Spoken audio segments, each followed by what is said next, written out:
Hello guys, welcome to my channel BSK connects. అవునండి, పవన్ కళ్యాణ్ గారు ఒక రాజకీయ నాయకుడు. తన సిద్ధాంతాలు దేశం కోసం ఆయన పోరాడుతున్నాడు. మంచి నాయకుడు. ఆయన సిద్ధాంతాలు ఆయనకి ఆవేశం ఉంటాయి, నిజం ఉంటాయి, ఆయన మనస్సు ఉంటుంది, ఆయన దారి ఉంటుంది కదా, ఆయన హక్కు. Such a matured man no Pawan Kalyan, in spite of the differences. ఎంత పెద్ద మాట అన్నాడు ఆయన ఆన్ హిస్ స్టేజ్ లో. నాకు ప్రకాష్ రాజ్కి సైద్ధాంతిక ఉండొచ్చు, బట్ ఐ విల్ అక్సెప్టెడ్. భిన్నాభిప్రాయాలు ఉండాలి, బట్ తెలుగు సినిమా గర్వించదగ్గ యాక్టర్ అన్నాడు ఆయన. పెద్ద స్టారు ప్రకాష్ రాజ్ నా ముందు యాక్టింగ్ బాగుంటుంది అన్నాడు. దాన్ని చూసి నాకు గర్వం రాకూడదు, నాకు హంబల్నెస్ రావాలి. ఎలా గెలుస్తాడు చూడండి మన మనుషుల మాటలతో. ఈయన ఏం చేశాడని నాకు 10 సంవత్సరాల ముందే అనౌన్స్ చేసి ఒక పార్టీ కట్టి మీరు కళ్యాణ్ గారు వచ్చారు కాబట్టి. బట్ నాకేంటి కూడా ఇప్పుడు దాకా ఆయనకు ఒక విజన్ కానీ, ఒక సమస్యల గురించి ఒక అవగాహన కానీ కనపడలేదు. మొన్న ప్రకాష్ రాజ్ మీద ఒక వీడియో చేశా. ఆ వీడియో చేస్తే కామెంట్లోకి వచ్చి హాఫ్ నాలెడ్జ్, నువ్వు చెప్పింది మొత్తం తప్పు, అసలు నీకేం తెలియదు అని చెప్పేసి ఈ రైస్ బ్యాగ్ గాలు నాకు చెప్తారు వచ్చి. నేను వీడియోలో చిన్న బిట్లే పెడతా. అది కూడా ఏంటి అంటే కొన్ని కాపరేట్స్ ఉంటాయి. ఓకే, 10 సెకండ్స్కి మించి వీడియో ఉండకూడదు అని చెప్పేసి దాన్ని నేను ఏదో విధంగా ఎడిటింగ్ చేసుకొని అది చేసుకొని మొత్తాన్ని నాకు కావాల్సిన పాయింట్ జనాలకు అర్థమయ్యేలాగా పెడతాను. ఓకే, చెప్పే విధానంలో ఫస్ట్ నేను ఆ వీడియో చూసినాక, నాకు ఒక అవగాహన వచ్చినాక నేను దాని గురించి ఎక్స్ప్లెయిన్ చేస్తే ఇలాగే నుంచొని సేమ్ ఇట్లా కదలకుండా నుంచొని చెప్తా. అంతేగాని చేతిలో ఫోను, ఎదురుగా ల్యాప్టాప్, చేతిలో పేపర్ పెట్టుకొని చెప్పను. నాకు ఆ పాయింట్స్ కొన్ని గుర్తుంటాయి, కొన్ని గుర్తుండవు, కానీ నేను చెప్పాల్సింది చెప్తా. సో కొన్ని పాయింట్లు నేను మిస్ అవ్వచ్చేమో, అంటే వీడియోలో ఉన్న పాయింట్ నేను కొన్ని పాయింట్లు మిస్ అవ్వచ్చేమో.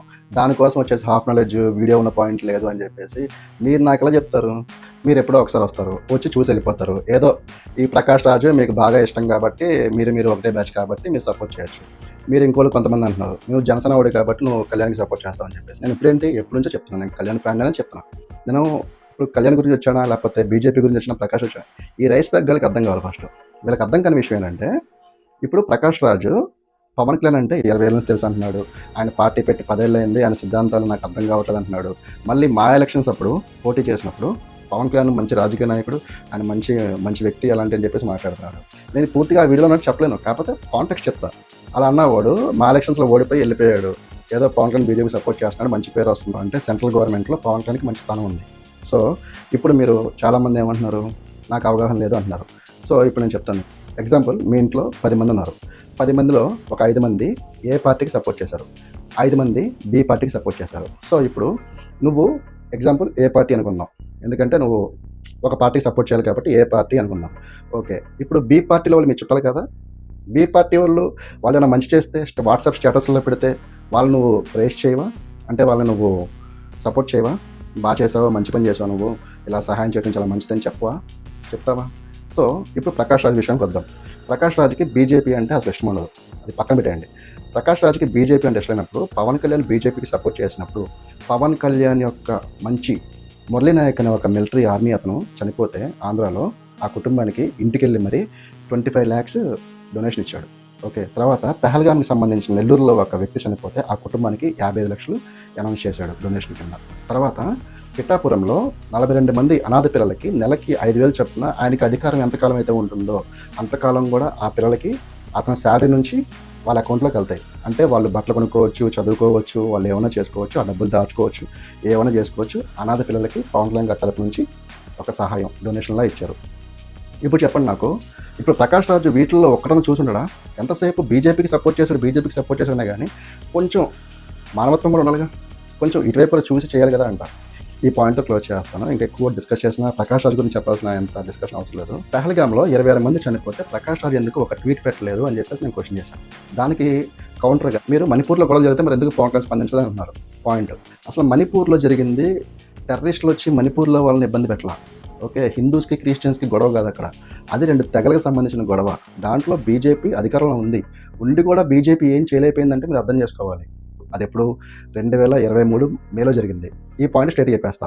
పవన్ కళ్యాణ్ మణిపూర్ ఇష్యూ మీద స్పందించాడు, బాధేస్తుందన్నాడు. ఏదన్నా సరే మన మణిపూర్లో చూశారు, ఏదన్నా ఇద్దరు కొట్టుకుంటే 2 తెగలు కొట్టుకున్నా, 2 కులాలు కొట్టుకున్నా, కొన్ని ప్రాంతాలు కొట్టుకున్న మోస్ట్ వల్నరబుల్ స్త్రీ నగ్నంగా తిప్పారు. స్త్రీ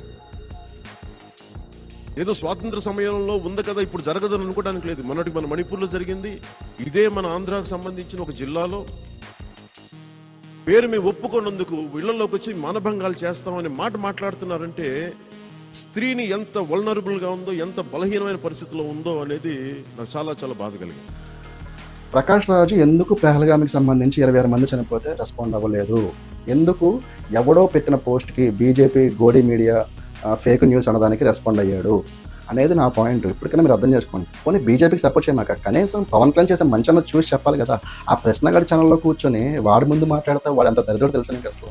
వాడి ఛానల్లో కూర్చోబట్టి నెగిటివిటీ వస్తుంది. అదే నువ్వు ఏ న్యూస్ ఛానల్లో కూర్చొని చెప్పు ప్రతి ఒక్కడు వింటాడు. ఇక్కడ అర్థం చేసుకోవాల్సిందంటే మనం ఎవరికి ఇంటర్వ్యూ ఇస్తున్నామో, ఎవరి ముందు ఏం మాట్లాడుతున్నాం, ఎందుకు మాట్లాడుతున్నాం, మండి మాట్లాడుతున్నామా, నిజం మాట్లాడుతున్నామా అర్థమైద్ది చూసే జనాలకి. నువ్వు జెన్యూన్ న్యూస్ ఛానల్కి కూర్చో, ప్రశ్నగాడి దాంట్లో కూర్చుంటే ఏమొచ్చింది నీకు? నేను చెప్పేది కూడా అదే. మీకు ఎవరు సపోర్ట్ మీకు సపోర్ట్ రావాలి అంటే, మీరు చెప్పేది నిజమని ప్రజలు నమ్మాలి అంటే మెయిన్ మీడియాలో కూర్చోండి. నేషనల్ మీడియా ఉంది, నేషనల్ మీడియాలో కూర్చోండి. పోనీ లేదు మీరే రోజుకి ట్విట్టర్లో వీడియో పెట్టండి, ఒరిజినల్గా జరిగింది ఏంటి, మీరు దాని గురించి ఏమనుకున్నారని క్లియర్గా పెట్టండి. అది నేను చెప్పేది. So rice bags please understand. అవగాహన లేక కాదు, అది కాదు, ఇది కాదు, నాకు తోచి నేను చెప్తా. అంటే నేను పూర్తిగా వెళ్ళాలి అంటే టైం పట్టుద్ది. ఇప్పుడు ఈ వీడియో కూడా మీరు పూర్తిగా చూస్తారో తెలియదు నాకు, అసలు ఈ వీడియో మీరు చూస్తారో కూడా తెలియదు నాకు. సో నేను చెప్పాల్సింది చెప్పాను. ఈ వీడియో మీకు ఏమనిపిస్తుందో కామెంట్ చేయండి, నచ్చితే లైక్ చేయండి, మీ ఫ్రెండ్స్ అండ్ ఫ్యామిలీ షేర్ చేయండి. ఫైనల్గా నా ఛానల్ని సబ్స్క్రైబ్ చేసుకోండి. జై హింద్.